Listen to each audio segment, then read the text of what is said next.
Deuxième réflexe, celui de Bainbridge, qui est celui dans lequel on va regarder une utilisation d'autres récepteurs à l'étirement, qui sont, eux, sensibles aux variations de surcharge, et des récepteurs qui sont dans la paroi de l'oreillette, en particulier dans la paroi de l'oreillette droite, donc récepteurs auriculaires, qui seront eux aussi sensibles à l'étirement, mais en particulier lorsque le retour veineux sera plus élevé, plus important, et lorsque ce retour arrive avec un flux plus important dans l'oreillette droite, vous aurez un étirement, un stretch, d'où le nom de stretch récepteur, qui seront activés à partir de ce moment-là, et qui va entraîner, après cette élévation de la pression dans l'oreillette droite, une stimulation de ces mécanorécepteurs, qui aboutira à, par une boucle comparable, mais enfin, passant par d'autres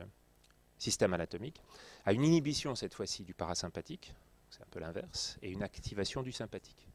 Qu'est-ce que ça va vous permettre, cet effet, vu le retour qu'on a étudié hier, sur le plan de la fréquence cardiaque par exemple? C'est un effet chronotrope positif. Stimulation du sympathique, activation du parasympathique. On va avoir un effet sur la fréquence cardiaque, qui va être sélectif et qui va éviter, la tendance, ça va être à limiter l'expansion, un trop grand remplissage, donc de partir sur une courbe de compliance de ce VD qui serait cette fois-ci trop élevé. Si vous avez trop de retour veineux et que vous n'avez pas d'adaptation, à ce moment-là, vous l'avez bien vu hier, vous décalez vers la droite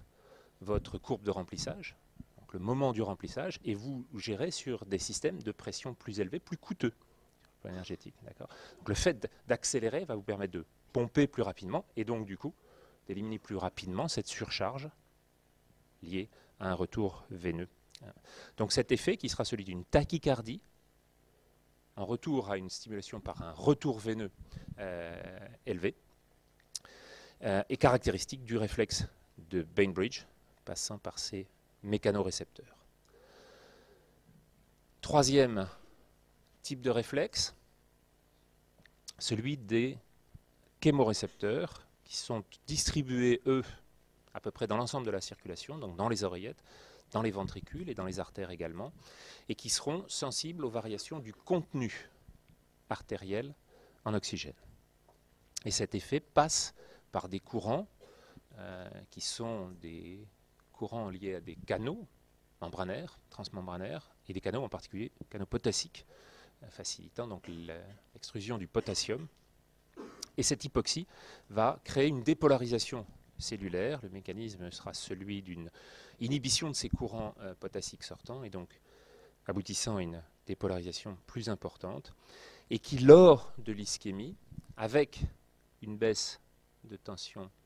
artérielle du contenu en oxygène, va entraîner cette fois-ci à nouveau une activation du sympathique, et donc un effet chronotrope positif. Donc lorsque vous êtes en hypoxie, votre stimulation par le biais du chémoréflexe sera celui d'une augmentation de la fréquence pour essayer, avec le peu d'oxygène qui rentre, quelle que soit la raison de l'hypoxie, en fait, de l'emmener plus rapidement pour une distribution plus rapide au site périphérique d'utilisation. Et dans le même temps que vous avez cet effet cardiaque sur la fréquence, vous aurez également un effet ventilatoire qui, bien entendu, va être en accord, puisqu'il y a hypoxie, avec une augmentation de la fréquence et du volume. Donc vous aurez tendance à une inspiration plus profonde et plus rapide. D'accord ? Donc ces deux effets vont tenter de compenser l'hypoxémie par le biais d'une entrée plus importante d'oxygène au niveau du tissu pulmonaire et une circulation qui bouclera plus rapidement. Cet effet, vous l'avez là sur la génération de ces potentiels d'action lorsque vous êtes en situation d'hypoxie sur un modèle animal, là encore. Cet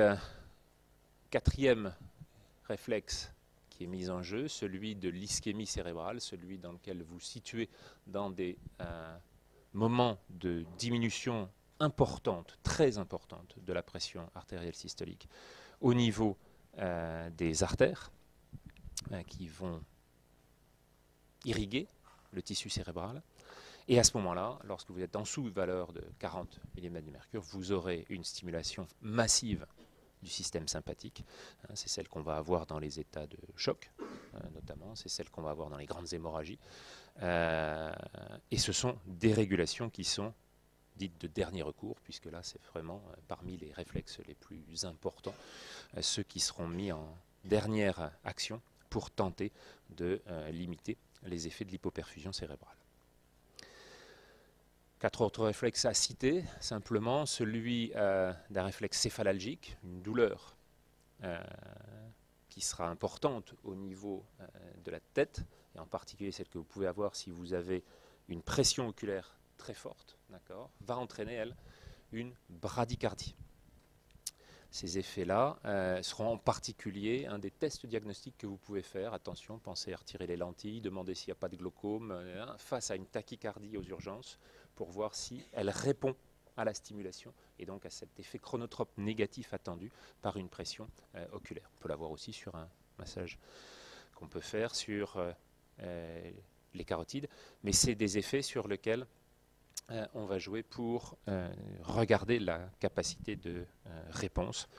chose que l'on n'aura quasiment pas par exemple dans le flotteur auriculaire qui lui tac tac tac tac tac tac tac tac tac entraîne sa dépolarisation à 300 par minute dans l'oreillette, et un ventricule qui ne peut pas suivre à 300 mais qui suit en 1 sur 2 en général à 150.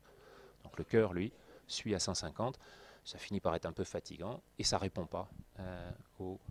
réflexes oculaires que vous pouvez avoir. Un deuxième qui est assez proche, c'est celui d'un réflexe de bradycardie au contact de l'eau, et celui dans lequel, en mettant votre visage dans une bassine d'eau, en général lorsqu'elle est fraîche, c'est encore plus puissant comme effet, vous aurez en résultante un effet de bradycardie. Vous pourrez les tester ce soir assez aisément. Réflexe respiratoire qui est celui d'une irritation de thélium bronchique, sur lequel vous aurez des effets qui sont liés à des gaz irritants, des particules, des anesthésiques gazeux qui vont aussi entraîner une bradycardie. Et puis des réflexes identiques qui sont ceux des douleurs, des grandes douleurs intestinales en particulier, et de l'ensemble des organes abdominaux, qui vont entraîner des bradycardies. Et ce sont des effets qu'on peut avoir, en particulier chez le sujet âgé, qui sont à l'origine de syncopes nocturnes, qui ne sont pas forcément de graves pronostics, mais qui vous font arriver des petits papiers aux urgences avec le fond, avec une estafilade, parce que le lavabo, boum, quand on se le prend en allant pisser la nuit, voilà, ça peut entraîner quelques dégâts douloureux, mais on a un certain nombre de mécanismes, pas tous, vous aurez à éliminer tous les mécanismes graves de syncope, mais qui peuvent être des syncopes simplement vagales, liées à la distension d'une vessie bouchée par une prostate un peu trop serrée, et sur lesquels on peut avoir des effets bradycardisants qui se terminent par la syncope. L'ensemble de ces réflexes, du moins pour les premiers qu'on a visualisés ce matin, vous donne la gamme, principalement la gamme de pression, même si de temps en temps certains arrivent sur d'autres effets et d'autres schémas ou d'autres incitations. Vous avez là pour la gamme de pression pour le baroréflexe entre 50 et 150, autour de 100, l'effet dans lequel il est optimum, donc celui sur lequel il sera le plus fin, le plus nuancé dans ses réponses.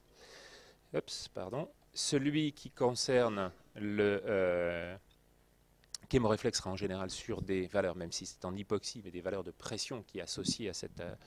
diminution de la réponse vous donnera en général une valeur plus faible de pression artérielle. Et puis le dernier, comme je vous le disais, c'est celui de l'ischémie cérébrale pour des valeurs extrêmement basses de la pression artérielle sur lequel la réponse est la plus franche, mais c'est l'un des derniers réflexes utilisés. Et c'est aussi ceux qu'on va avoir sur des situations dramatiques de guerre ou autres, mises en jeu pour tenter, là encore, de compenser ces grandes pertes volémiques notamment.